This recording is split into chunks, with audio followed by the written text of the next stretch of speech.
1972ஆம் ஆண்டு அக்டோபர் திங்கள் 17ஆம் நாள் அண்ணா திராவிட முன்னேற்றக் கழகம் உருவானது. அண்ணா அவர்களின் மீது அளப்பரிய அன்பும் மரியாதையும் வைத்திருந்த எம்ஜிஆர் அவர்கள் அண்ணா அவர்கள் உருவாக்கிய கருப்பு சிவப்பு கொடியின் நடுவில் அண்ணா அவர்களின் உருவத்தை பதித்து அதே அண்ணா திராவிட முன்னேற்றக் கழகத்தின் கொடியாக்கினார்.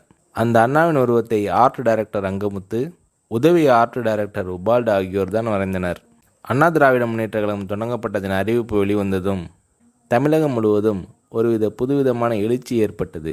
அக்டோபர் 18ஆம் தேதியே பல்வேறு பகுதிகளில் எம்ஜிஆர் ரசிகர்களும் எம்ஜிஆர் அவர்களின் அனுதாபிகளும் பொதுமக்களும் மாணவர்களும் அண்ணா திராவிட முன்னேற்றக் கழகத்தை ஆதரித்து எம்ஜிஆர் வாழ்க என்ற வாழ்த்து முழக்கங்களுடன் ஊர்வலமாக சென்றனர்.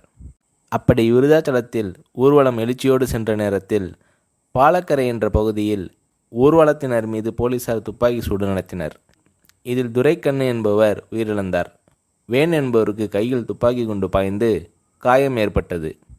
எம்ஜிஆர் அவர்கள் கட்சி தொடங்கிய நேரத்தில் நாடாளுமன்ற உறுப்பினர்கள் KA கிருஷ்ணசாமி, ST சோமசுந்தரம், MLAக்கள் காளிமுத்து, முனு ஆதி, SM துரைராஜ், பே Soundarapandian, GR Edmund, CV Velappan ஆகியோர் திமுகவிலிருந்து வெளியேறி அண்ணா திராவிட முன்னேற்றக் கழகத்தில் இணைந்து செயல்பட்டனர்.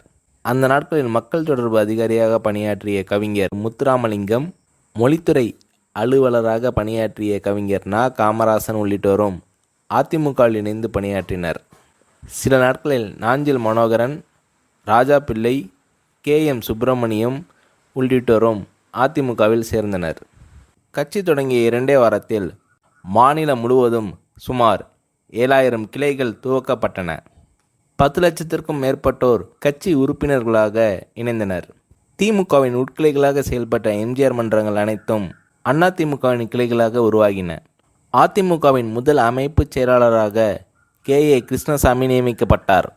தமிழக அரசியல் வரலாற்றில் அதற்கு முன்பு இல்லாத அளவிற்கு அனைத்திந்திய அண்ணா திராவிட முன்னேற்றக் கழகம் ஒரு புதிய அத்தியாயத்தை ஏற்படுத்தியது. ஒரு அரசியல் இயக்கம் தோன்றினால் அது மக்களின் ஆதரவை பெற பல ஆண்டுகள் ஆகும்.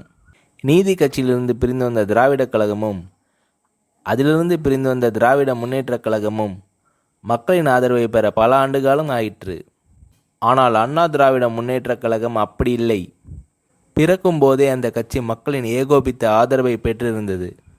அரசியலே தெரியாத ஏழை பாட்டாளி வர்க்கத்தினரும் தாழ்த்தப்பட்ட சமுதாய மக்களும் எம்ஜிஆரை தங்களை காக்க வந்த இரட்சகனாக கருதி அவருக்கு அமோக ஆதரவை அளித்தனர். அண்ணா திராவிட முன்னேற்றக் கழகத்தின் தொடக்க விழா பொதுக்கூட்டம் சென்னை கடற்கரை சீரணி அரங்கில் நடைபெற்றது. அந்த கூட்டத்தில்தான் KA கிருஷ்ணசாமி அவர்கள் புரட்சி நடிகர் என்ற பட்டம் இனி எம்ஜிஆர் அவர்களுக்கு தேவையில்லை, புரட்சி தலைவர் என அழைப்போம் என முழக்கமிட்டார்.